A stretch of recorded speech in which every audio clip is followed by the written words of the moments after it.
तो सबको राम राम, सबको नमस्ते भाई। आज मंडे है, जीएनएम पढ़ेंगे और स्टार्ट करेंगे हम पेज नंबर 302 से। बोन एंड जॉइंट चैप्टर चल रहा है हमारा और डेट हो गई है आज 1 सितंबर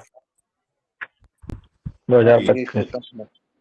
1 सितंबर हो गई और इसमें पेज नंबर 302 पे है pen in the pubic bone और पेल्विक बोन, यही है ना।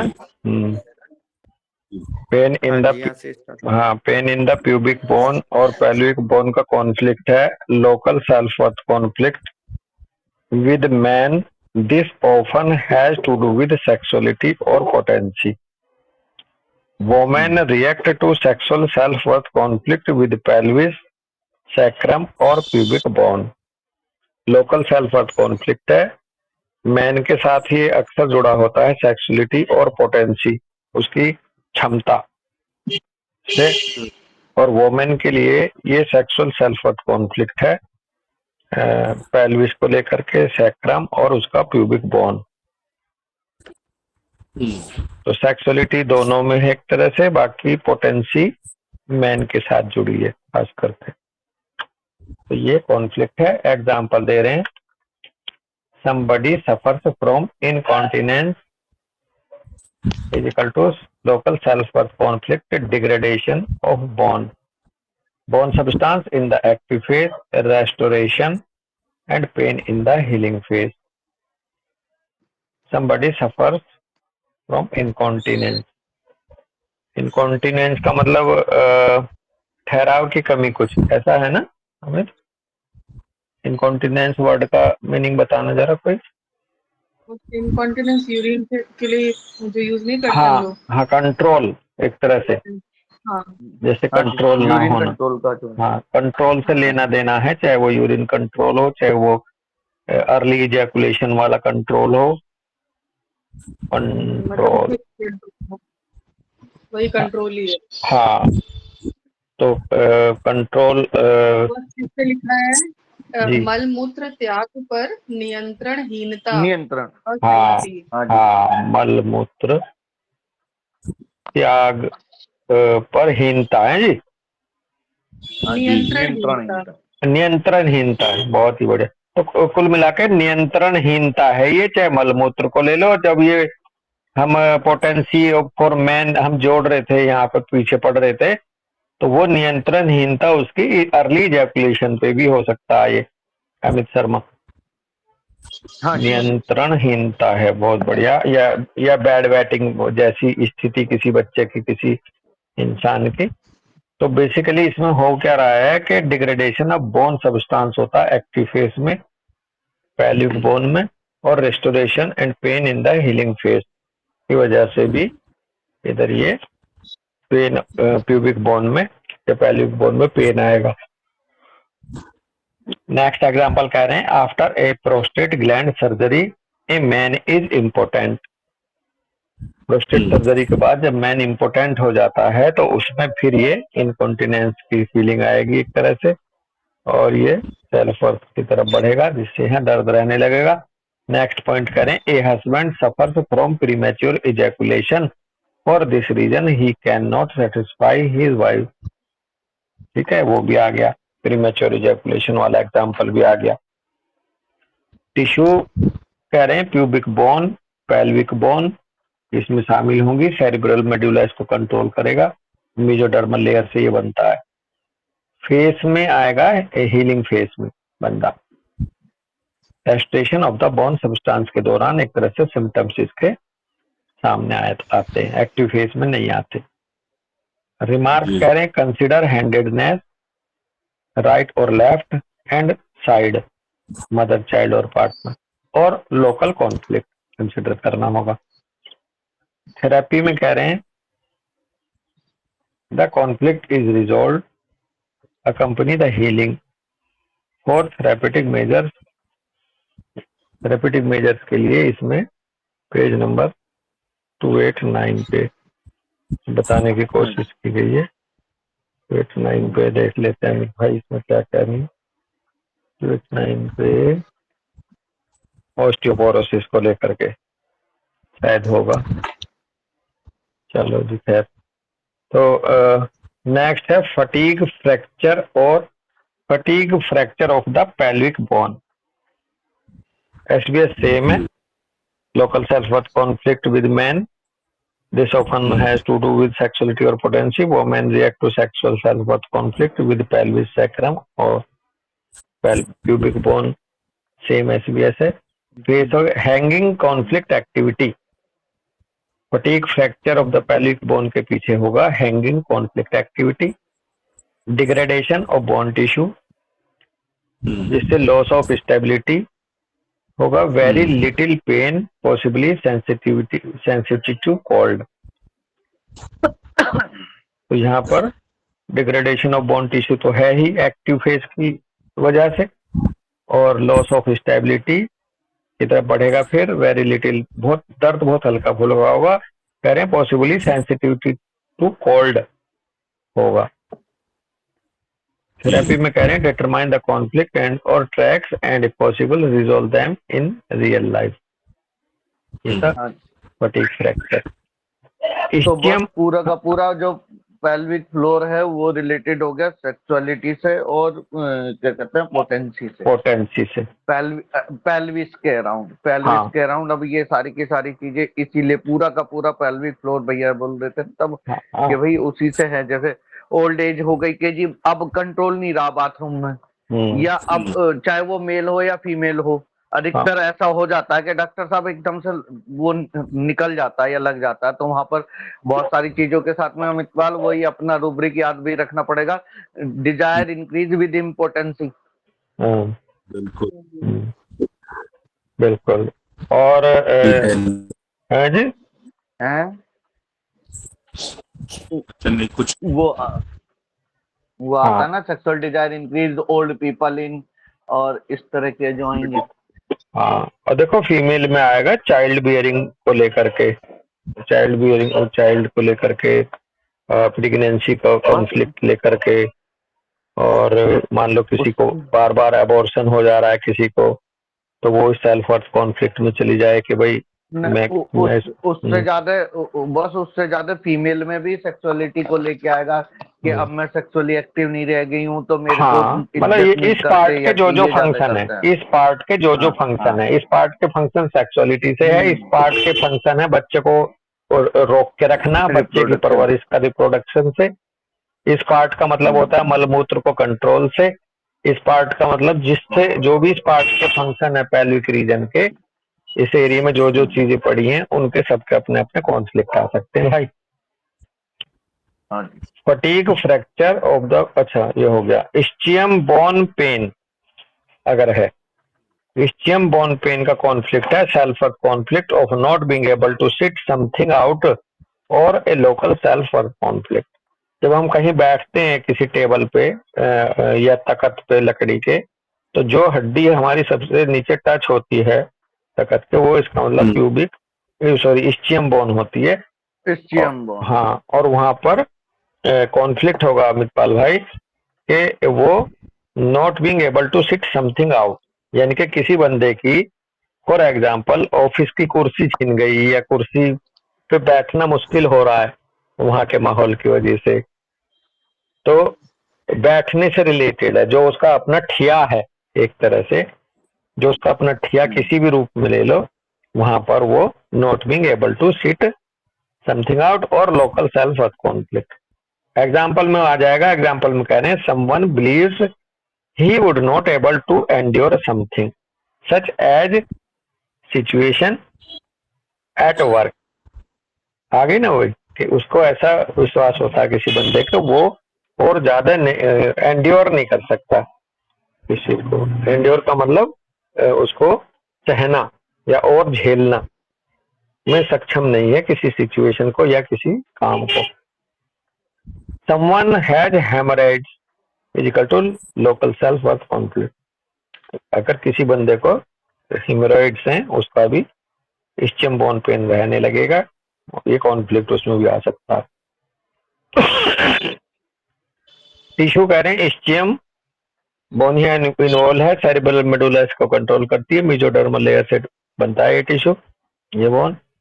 हीलिंग फेज में कह रहे हैं restoration of bone pen, restoration of the bone और पेन आएगा। तो एक तरह से ये भी रेस्टोरेशन में ही हमारे सामने आएगा, हीलिंग फेज में हमारे सामने प्रकट होगा ये सिम्टम्स को लेकर ऐसा मरीज।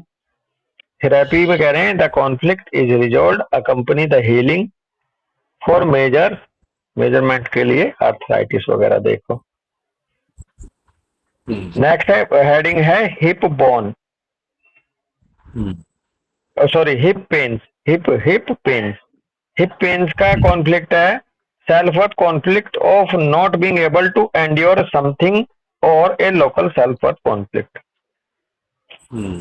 एंड्योर का मतलब यहाँ लिखा है बिना शिकायत किए सहन करना या चुपचाप पीड़ा झेलते रहना जैसा। टू सफर समथिंग पेनफुल और अनकंफर्टेबल यूजुअली विदाउट कंप्लेन। इसको एंड्योर का मैंने इसका मीनिंग लिखा हुआ है। तो self worth conflict not being able to endure something और लोकल सेल्फ-वर्थ कॉन्फ्लिक्ट, इसके पीछे भी यही है हिप पेन्स के। एग्जाम्पल कह रहे हैं a young right handed women was born with a deformed pelvis which does not cause her any problems। एक यंग राइट हैंडेड वोमेन है जो पैदा हुई डिफॉर्म्ड पेल्विस को लेकर के, जिससे उसके कोई भी प्रॉब्लम उसको नहीं हो रही है। She would like to have a child with her partner and decide to consult the best doctor in the region। उसने इच्छा कही जताई कि वो एक अपने पार्टनर से बच्चा चाहती है और डिसाइड करा उसने कंसल्ट करने को एक बेस्ट डॉक्टर को उस क्षेत्र के। As to whether there would be any reason why she could not have a child, as whether there would be any reason why she couldn't have a child। तो उसने consult करा, उसको मिली कि ऐसा कोई ऐसा रीजन है कि वो बच्चा नहीं कर सकती, जो बच्चा नहीं हो सकता। तो the specialist looks at the undressed woman from all sides with a professional look. तो स्पेशलिस्ट ने उसको चेक करा, अनड्रेस्ड वुमेन, अनड्रेस्ड करके वुमेन को सारी साइड से देखा प्रोफेशनल लुक के तरीके से। हिज कमेंट्री, उसने फिर बताया I hope you don't want to have children, if you do we would have to perform surgery to widen your pelvis. तो उसने चेक करके बताया डॉक्टर ने कि मैं ऐसा करती हूँ कि आप you don't want to have, आपको बच्चा नहीं करना चाहिए। अगर आप बच्चा करना चाहती हो तो हमें आपकी पेल्विस को चौड़ा करना पड़ेगा सर्जरी करके। To be exact we would have to take a part of the pelvis out and temporarily plant into the knee area. तो डॉक्टर ने बताया कि एग्जैक्टली हमें इस पेल्विस का एक पार्ट को निकालना पड़ेगा और उसको इम्प्लांट करना पड़ेगा नी एरिया में। After the birth and nursing period we would have to reverse the process. और जब बच्चा हो जाएगा, नर्सिंग वर्सिंग पीरियड निकल जाएगा, तो हम फिर उस प्रोसेस को रिवर्स कर देंगे, यानी कि उस पार्ट को वहीं लगा देंगे। Equal to local self worth conflict with regard to the pelvis and hips. तो ऐसा सुनने के बाद वो महिला सेल्फ वर्थ कॉन्फ्लिक्ट में चली गई पेल्विस और हिप्स के रिगार्ड में। The patient cries on her friend shoulder and decides to get a second opinion. Patient जो है रोने लगी, अपने फ्रेंड्स के कंधों पे सिर रखे, और उसने दूसरी ओपिनियन के लिए डिसाइड करा कि मैं कहीं और पता करूंगी। An experience gynaecologist then gives her the green light. कोई एक एक्सपीरियंस गायनेकोलॉजिस्ट ने उसको हरी झंडी या ग्रीन लाइट दी। करा as a healthy child is born the left bracket में मदर और child hip comes into healing. जब ग्रीन लाइट मिली, एक एक्सपीरियंस गायनेकोलॉजिस्ट ने एक हेल्दी बच्चा पैदा करा दिया उससे, तो उसका कॉन्फ्लिक्ट रिजोल्व हुआ और लेफ्ट जो मदर या चाइल्ड वाला जो हिप था लेफ्ट, वो हीलिंग में आया। तो the pain last for half a year and is so severe that the patient cannot even walk to the car। तो ये 6 महीनों के लगभग दर्द रहा और इसमें पेशेंट कार में भी even walk to the car तक भी नहीं जा सकती। In the meantime second healthy baby boy has been born and the patient is completely free of symptoms. In the meantime, इसी दौरान, इस बीच ही एक सेकंड हेल्दी बेबी भी, जो बॉय बेबी, वो भी बोर्न हो गया उसको इन समस्याओं के साथ साथ। तो उसके बाद वह कंप्लीटली फ्री हो गई सिम्टम्स से। बहुत ही बढ़िया एग्जांपल है। जबकि पहले वाली डॉक्टर जी का अगर कॉन्फ्लिक्ट दिमाग में रहता तो ये कहती सोचती दीपशिखा के वो पहले सही कह रही थी, ये दर्द इसलिए आया है जी। पहली वाली जो सलाह दे रही थी तुम नहीं कर सकती, कहीं वही तो गड़बड़ नहीं होगा। अगर ये वहां फंस जाती तो भाई ये तो फिर और गड़बड़ हो जाती। जबकि ये तो हीलिंग में आई, और हीलिंग में ऐसी आई कि सेकंड बेबी के बॉर्न के बाद तो पूरी तरह से सिम्टम्स चले गए थे। नेक्स्ट एग्जांपल दे रहे हैं, the patient's mother is constantly meddling in his marriage, the man does not know the solution to this dilemma. Male patient है, उसकी माँ लगातार हस्तक्षेप कर रही थी उसकी शादी के बीच में। वो ये नहीं जान पा रहा था कि क्या सॉल्यूशन निकाले इस द्विधा का। he has being pulled in two direction at once। वो दो दिशाओं में एक तरह से एक साथ खींच रहा था यहाँ पर। he knows no way out of this situation। वो ये नहीं समझ पा रहा था कि इस सिचुएशन से कैसे निकलूं मैं। तो वो भी इसका शिकार हुआ। तो इसका अगर मदर हस्तक्षेप कर रही है और शादी को लेकर के, तो इसका भी लेफ्ट जाना चाहिए क्या? बस ये डिपेंड करेगा कि हाँ भाई क्या आ रहा है, पार्टनर साइड को लेके ज्यादा दिक्कत आ रहा है कि मैं अपने पार्टनर को सही से नहीं रख पा रहा, या मदर साइड को लेके आ रहा है कि मम्मी ने दोनों भी हो सकता है ना, ऐसे दोनों करके भी, दोनों साइड भी तो हो सकती है, होल बैक पेन भी हो सकता वाइफ है। और वाइफ और मदर दोनों है। एक बात, दूसरा आप सही कह रही है दीपशिखा, 2 डायरेक्शन है एक साथ, तो दोनों दिशाओं में मतलब फंस रहा है, तो इसको बैक एक आ जाएगा, हिप पेन आ जाएगा कुल मिला के। नेक्स्ट एग्जांपल कह रहे हैं, the 69-year-old mother of 2 grown sons has a dog that she loves very much. दो बच्चों को, दो ग्रोन बेटों की माँ, उसके पास एक डॉग भी है जिसको बहुत ज्यादा प्यार करती है। He belongs to the family and is her partner. He belongs to the family and is her partner. The dog is becoming instantly frail. वो मतलब बिलोंग करता है फैमिली से और उसके पार्टनर के साथ रहता है एक तरह से डॉग पर। नहीं, बस एक तरह से वो उसका पार्टनर हो गया, डॉग तो उसका पार्टनर ही है। अच्छा, उसने उसे पार्टनर मान रखा है। ओके, हाँ जी। तो डॉग जो है अचानक परिवार का हिस्सा है। हाँ, परिवार का हिस्सा है। तो dog is becoming increasingly frail. जो डॉग जो है वो बहुत ज्यादा डॉक्टर से दुर्बल हो गया, अस्वस्थ हो गया अचानक जो है ये। The patient knows that in the end she will have to put him to sleep so that he will not suffer pain। The patient knows, patient ये जानती है that in the end she will have to put him to sleep so that he will not suffer pain। is equal to self conflict।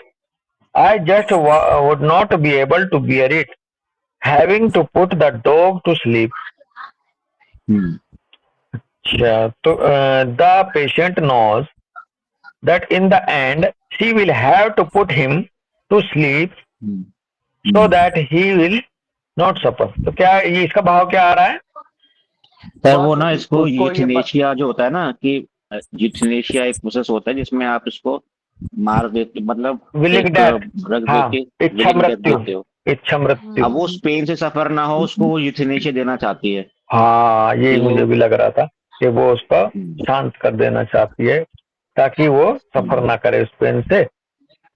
Equal two sulphur conflict. Permanently सुला देना है हाँ, उसको कि हाँ भाई ये सो सल्फर जाएगा तभी कॉन्फ्लिक्ट इसका में दर्द खत्म होगा।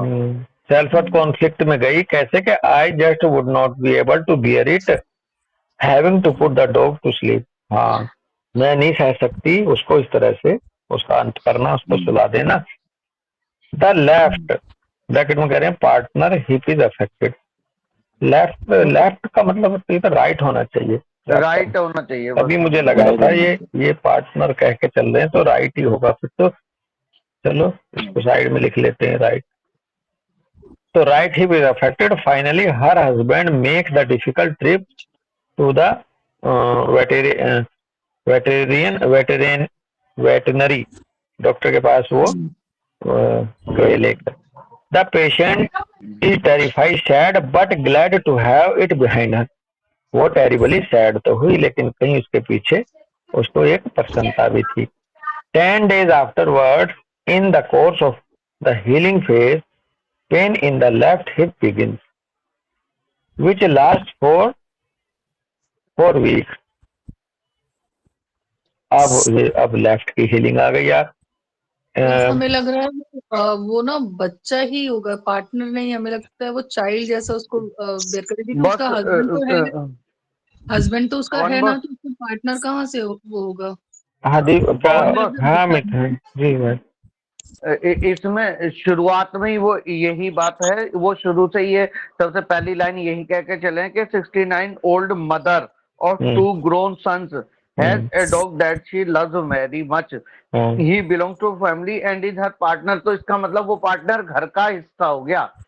वो बच्चों की तरह ही चाह रही थी उसे, 2 बच्चों के साथ होते हुए भी। हो सकता बच्चे साथ ना रहते हैं और इसे उन्होंने अपना मान रखा है कि अब तो यही हमारे घर का सदस्य है। एक आंसर ये है ना कि ग्रोन सन्स है, तो बेटे तो बड़े हो गए हैं, अब उसे एक छोटा बच्चे जैसा जो चाहिए, तो वो शायद डॉग से फुलफिल हो रही थी उसके लिए। वही वही यहाँ पे ये इसीलिए पार्टनर जो लेफ्ट आ है रहा वो होगा। चाइल्ड वाला ही साइड है। ओके। तो 10 दिन के बाद जो है हीलिंग फेज के दौरान पेन आया लेफ्ट हिप में, विच लास्ट फॉर 4 वीक, जो 4 हफ्तों तक रहा। फिर इसमें टिश्यू यहाँ पे हिप जॉइंट फिमोरल नेक इन्वॉल्व है और सेरेब्रल मेडुला से कंट्रोल होगा, मेसोडर्मल लेयर से ये बना। तो फिमोरल नेक अगर है तो जो हेड ऑफ द नेक का जो फ्रैक्चर आता है कई बार, वो भी यहाँ कहीं ना कहीं उसको भी देखना होगा। फेस में कह रहे हैं हीलिंग फेस और रिकरिंग कॉन्फ्लिक्ट की सिचुएशन में सामने आएगी स्थिति। रिकंस्ट्रक्शन ऑफ बोन और कार्टिलेज होगा, जिससे इन्फ्लामेशन पैदा होगा, लिमिटेशन ऑफ मोमेंट होगा कुछ दिन के लिए और पेन भी आए। रिमार्क में कह रहे हैं कंसिडर हैंडेडनेस राइट और left and side, mother child और पार्टनर और लोकल कॉन्फ्लिक्ट। थेरेपी में फिर कह रहे हैं the conflict is resolved if recurrent, find conflict tracks and resolve. Measurement के लिए आर्थराइटिस देखो, जो आर्थराइटिस का मेजरमेंट है जॉइंट पेन का, वो देखो। नेक्स्ट हेडिंग है hip joint arthrosis, coxarthrosis, coxarthrosis भी बोलते हैं। एसबीएस जो है वो सेम होगा। Self conflict not being able to sit, नहीं, self conflict of not being able to endure something और लोकल सेल्फ कॉन्फ्लिक्ट होगा इसका भी अमित भाई, हिप जॉइंट आर्थरोसिस का। फेस आएगी इसकी, फेस में मिलेगा रिकरिंग कॉन्फ्लिक्ट वाली स्थिति में आती है ये condition. Constantly recurring cell degradation and cell buildup phases होगा, result in inferior scar tissue, और इसकी वजह से इंफीरियर स्कार टिश्यू बन जाएगा, जिसमें कह रहे हैं roughening of the joint surface, joint surface rough हो जाएगी। Progressive destruction of the cartilage होगा, फिर यहाँ लिमिटेड मोमेंट होगा और पेन होएगा। तो अगर आप इसकी स्क्रीनिंग कराएंगे एमआरआई वगैरह में, तो इसकी जो बोन है वो कंटूर उसका रफ नजर आएगा, खुरदरी सी जॉइंट सरफेस जो है। वहां इसलिए क्योंकि वहां टिश्यू बन भी रहा और वहां टिश्यू खत्म भी हो रहा, डिग्रेडेशन भी हो रहा, तो वो विकृत सा नजर आएगा वो एरिया। थेरेपी में कह रहे हैं डिटरमाइन द कॉन्फ्लिक्ट एंड और tracks and possible resolve them in real life. Guiding thoughts हैं इसके पीछे, हिप जॉइंट आर्थरोसिस के लिए गाइडिंग थॉट्स के हैं, just when you believe it it's not longer possible from somewhere A light suddenly appears. जब आपको ये भरोसा हो जाता है कि भाई ये तो असंभव है ही नहीं, संभव ज्यादा लॉन्गर पॉसिबल नहीं है, तो कहीं से कैसे भी कोई ना कोई एक रोशनी आती है, ये विश्वास रखो। हर अंधेरे के पीछे उजाला है, हर रात की घनी रात के पीछे सूर्योदय होता है, ऐसा आपको मानना होगा अंदर अंदर। तो कह रहे हैं I know everything going to be all right, और मैं ये भी जानती हूँ कि हर चीज जो है वो सब ठीक हो जाएगा, ऐसा आपको गाइडिंग थॉट यहाँ लेके चलना होगा। बेड फ्लावर में कह रहे हैं larch sweet chestnut willow. A hip replacement surgery is recommended when the joint surface are broken by recurring conflict. Hip replacement surgery recommend जब करी जाए जब जॉइंट सरफेस जो है वो ब्रोकन हो जाए रिकरिंग कॉन्फ्लिक्ट की वजह से। जॉइंट सरफेस कह रहे हैं most surgeries are successful thank to great surgeons and good techniques. तो हिप जॉइंट आर्थरोसिस की जो सर्जरी है इसकी बड़ी तारीफ कर रहे हैं जीएनएम वाले। ये ऑथर के ये इस केस में सर्जरी बहुत अच्छे से सक्सेसफुल होती है, और थैंक यू, बहुत बड़ा थैंक यू उन ग्रेट सर्जन्स का इस पूरी टेक्निक के लिए। आर्थरोसिस का मेजरमेंट यहाँ देख सकते हैं। नेक्स्ट हेडिंग है necrosis of the femoral head. Necrosis of the femoral head bracket में कह रहे हैं Legg Calw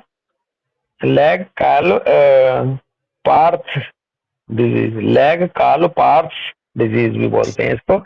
necrosis of the femoral head जो है ये है, और इसमें कह रहे हैं एसबीएस जो है ये ऊपर वाला ही है। ये 302 क्यों कह रहे हैं? ऊपर वाला तो फिर यही होगा self conflict of not being able to endure something और ए लोकल सेल्फ कॉन्फ्लिक्ट। जी पेज मिस्टेक्स तो इन्होंने भरपूर करी है मन से खूब। पवन बस ये ऐसा, पवन बस, हाँ भैया, पवन बस जी भाई ये जी। ऐसा भी हो सकता है वही pen in the pubic bone और पेल्विक बोन का जो लोकल सेल्फ कॉन्फ्लिक्ट है ना, जो उन्होंने दे रखा है थे जो 2 पे के क्या कहते हैं, उसको भी हो सकता है कि भाई एक तो प्रेशर हमारे ऊपर हिप बोन का प्रेशर भयंकर पड़ ही गया सर्वर कॉन्फ्लिक्ट एंड्योर समथिंग का, दूसरा ये भी हो सकता है इसमें, क्योंकि ये भी पेल्विस से में ही आ गया ना। हाँ नहीं, चलो खुले दिमाग से समझते रहो, अपना आप क्लियर हो जाती हैं चीजें कौन सा पार्ट इन्वॉल्व हो रहा है।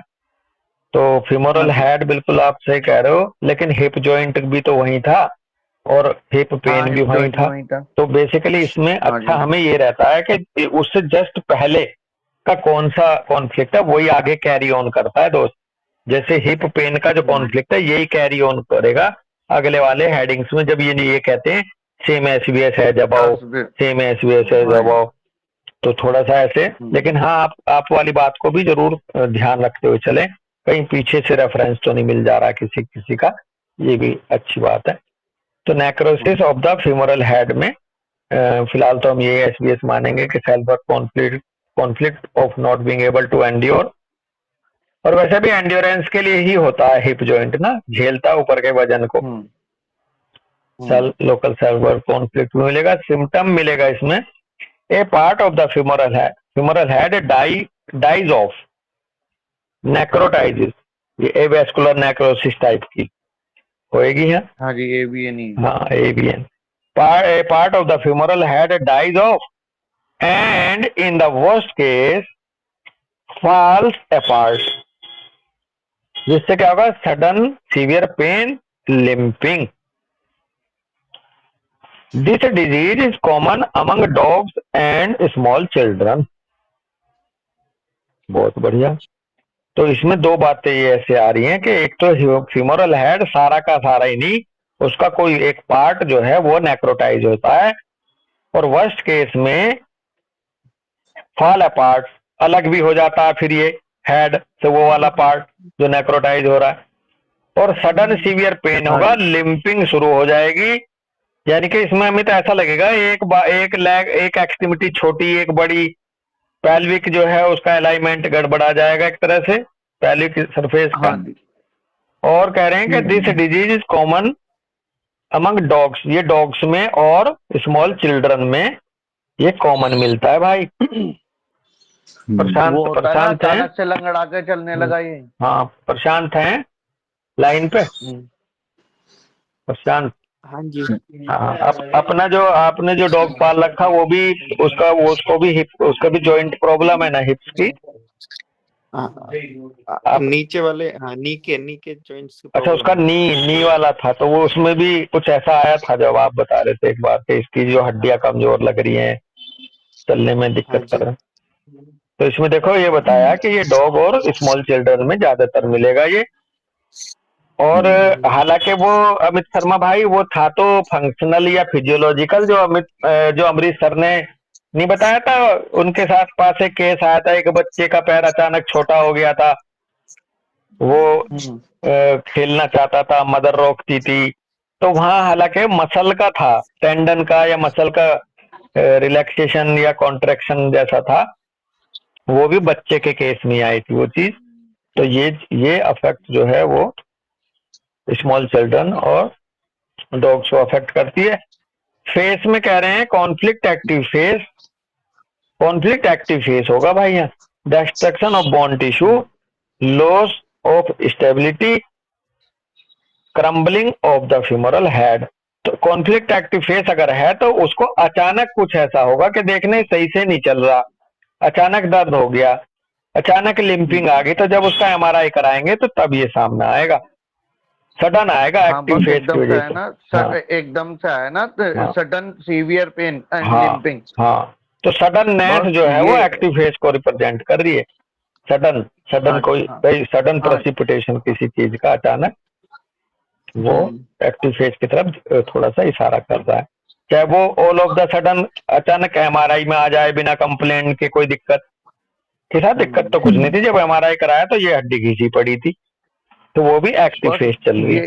हाँ जी, ये बिल्कुल टिपिकल साइकोसिफिलिटिक वाली जो चल रही है ना, अंदर डिस्ट्रक्शन चल रहा है और एकदम से दिखाई दिया वो, क्योंकि स्ट्रक्चरल चेंजेस आ गए तो ये डिजेनरेटिव सिफिलिस जो है ना वो उसके दिमाग में लेकिन चीजों में पहले लेकिन ये हीलिंग फेस नहीं है कम से कम अभी। हाँ, ये एक्टिव फेस है।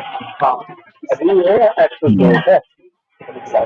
हाँ, क्योंकि इसमें नेक्रोसिस हो रही है तो डेथ की प्रोसेस उसके साथ लगातार चले जा रहा है। बिल्कुल, वो हीलिंग में नहीं है। बिल्कुल, मेरा भाव थोड़ा सा ये इसको जोड़ के ऐसे है कि जो भी एक्टिव फेस की पैथोलॉजी सामने आती है वो ऑल ऑफ द सडन आती है, क्योंकि वो अपने सिम्टम तो देती नहीं, ग्रेजुअली धीरे धीरे। हीलिंग फेस की तो देती है, पेन होगा, इन्फ्लामेशन होगा, स्वेलिंग होगी, तो वो तो मरीज कहेगा कि साहब ये तो चला आ रहा था। लेकिन कोई भी एक्टिव फेस की बीमारी आपके सामने आएगी वो अचानक डायग्नोसिस के बाद आएगी, अचानक प्रेसिपिटेशन होगा उसका एक्टिव फेस का। ये भी एक इशारा आएगा, कोई अचानक हो रहा है डॉक्टर से किसी को, तो समझ लेना कि वहां हो सकता है अभी इसकी एक्टिव फेस अभी चल रही है। ये एक भाव सा मुझे यहाँ महसूस हो रहा जुड़ता हुआ। थेरेपी में कह रहे हैं consider individually in children, always consider inheritance from parents. और अगर बच्चों के केस में ये है तो उनका पीछे से इनहेरिटेंस जरूर देखो, उनकी जेनेटिक लीनिएज में देखो, पेरेंट्स को देखो। अभी इसमें ना आप कुछ बोल रहे थे सर? हाँ, मैं तो केस ही बता रहा था। अमित पाल को और अमित शर्मा को पता है, मुरादाबाद वाले कैंप में आया था कि एक बच्चे के पैर लेग कट ऑफ करके था, उसका पैर छोटा बड़ा था या कुछ था, उसके फादर का भी था, ऐसा कुछ था। अमित पाल चले गए, अगर अमित शर्मा को अगर याद आ जाए। उसका ये मुरादाबाद वाला नहीं, इस बार दिल्ली वाला लिया था। अच्छा, लेग कट ऑफ वाला कह रहे हो? लेग कट ऑफ कह रहे हैं ना उसका।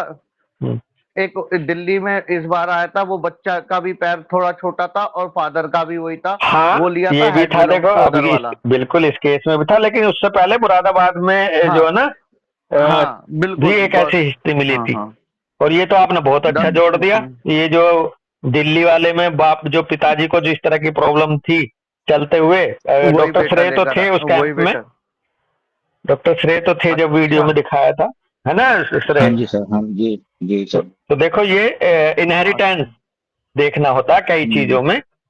तो इस तरह से आप कुछ कह रहे थे, आप बताओ आप। सर इसमें ना दो चीजें होती है इसमें, एक तो जैसे कि नेक्रोसिस ऑफ फीमोरल हेड हो गया तो वो उसकी वजह से होता है। एक होता है सर, इसको बोलते हैं हिप डिस्प्लेसिया। उसमें हाँ। ये होता है कि चीजें सेम ही होती है वो चीज में, लेकिन उसमें जो हिप जॉइंट होता है तो उसमें हिप जॉइंट और वो आर्टिकुलेट नहीं हो पा रहा होता है, क्योंकि वो हिप जॉइंट या तो एबनॉर्मली बहुत बड़ा हो जाता है हम्म। उसका सॉकेट और हम्म। उसके हेड से, तो वो बार हाँ। बार निकलता है, उसके पास वो लेमेंटिंग वगैरह होती है। जनरली बच्चों में भी देखा जाता है और डॉग्स में भी देखा जाता है। और या फिर तो ये लैक्सिटी आ जाए, लूजनेस आ जाए टेंडन लिगामेंट की, हाँ उसकी वजह से वो डिसलोकेशन सा हो जाता होगा बार बार। हाँ, वो डिसलोकेशन सा हो जाता है, तो वो शायद फिर मेरे ख्याल से शायद वो साइकोसिफिलिटिक होता हाँ, होगा। यह दो बात जुड़ गई जो आपने एग्जाम्पल दिया, वहां तो एक तरह से ग्रोथ हो रही है, बड़ा हो रहा हाँ। हेड। अगर ऐसा कर हम्म, रहा है तो भी आउट ऑफ ऑर्डर चला गया। और यदि ये हम्म, हाइपोसाइकोसिस में गया, जैसे मैंने एग्जाम्पल दिया, कई बच्चों का जल्दी जल्दी कुल्ला उतरता है, कंधा उतरता है, कोहनी उतर जाती है, तो ये हाइपोसाइकोसिस वाला भी मिल सकता है और हाइपर साइकोसिस में भी जा सकता है, जैसे ओवर साइज हो गया ग्रोथ होके बोन का। हम्म, और देखो साइकोसिफिलिटिक तो भाई है पवन, ही। हाँ भैया। हम्म, हाँ डॉक्टर शेख, वाकई देखो दोनों तीनों चीजें कितनी बहुत छोटा छोटा सा डिफरेंस अभी जो मैंने आपकी बातों से समझा।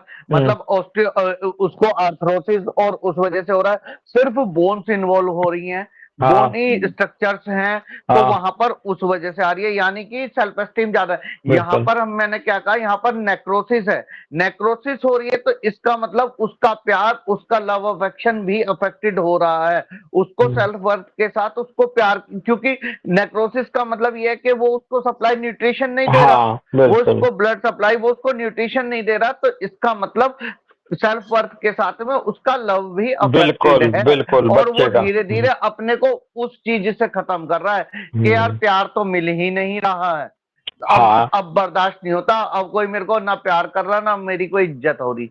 हाँ। जहां हाँ नहीं, सिर्फ जहां एवास्कुलर सिर्फ हम नेक्रोसिस का। हाँ भाई। और जहां हमारे को ये पता है कि यहाँ पर हिप बोन्स का ये जैसे और आर्थरोसिस हो गई या कोई और है, तो उसमें मोस्टली जो है उसकी सेल्फ वर्थ जाती है कि यार अब मेरे से तो मेरे को बेकार समझ रखा है, ऐसे समझ रखा है। हाँ। यहाँ पर थोड़ा सा ये ध्यान होगा कि उसको सेल्फ वर्थ के साथ लव और लव की भी बहुत ज्यादा नीड है। हाँ देखो, लव बेसिकली तब ज्यादा जुड़ेगा जब ये नेक्रोसिस ब्लड सप्लाई से, नेक्रोसिस, न्यूट्रिशनल सप्लाई से हैम्पर हो रही हो, हाँ तो फिर वहां लव जुड़ हाँ जी जाएगा हाँ आके। अदरवाइज अगर ये किसी हाँ दूसरे जी कारण से, दूसरे रीजन की वजह से नेक्रोसिस हो रही हो, तो फिर कोई दूसरी बात भी आ सकती है। लेकिन ये बहुत अच्छी बात हाँ, आपने कही, क्योंकि एवास्कुलर नेक्रोसिस में ज्यादातर उसका न्यूट्रिशनल ही हिंड्रेंस होता है। न्यूट्रिशनल लॉस होता है ना। बिल्कुल बिल्कुल। तो ये क्यों हो रही है नेक्रोसिस, इसका ये बताएगा कि मेन किधर जा रहा है, लैक ऑफ लव पे जा रहा है या लैक ऑफ सेल्फ वर्थ पे जा रहा है या किस पे जा रहा है, मान लो। ये बहुत अच्छी सी बात आपने हाँ, जोड़ दी। वैसे ब्लड सप्लाई हैम्पर अगर है तो वहां लव को नहीं छोड़ सकते एक बार को, क्योंकि वो न्यूट्रिशनल लव। एवास्कुलर बस लिखा, एवास्कुलर अगर लिख दिया तो इसका मतलब वहां पर तो उसको न्यूट्रिशनल लव के बाद हाँ। ये हाँ। सेकेंडरी है। हाँ, ये वैस्कुलर के नाम से ही पता चल गया कि ब्लड सप्लाई गड़बड़ है यहाँ। बिल्कुल। हाँ जी, तो भाई यहीं रुकेंगे दोस्त आज। सबका जी बहुत सर। बहुत ठीक है धन्यवाद, भाई, सबको राम नमस्ते, राम। सबको नमस्ते राम सर। राम भाई। राम राम भाई। राम राम boss, राम राम सभी राम को। राम भाई, राम राम। राम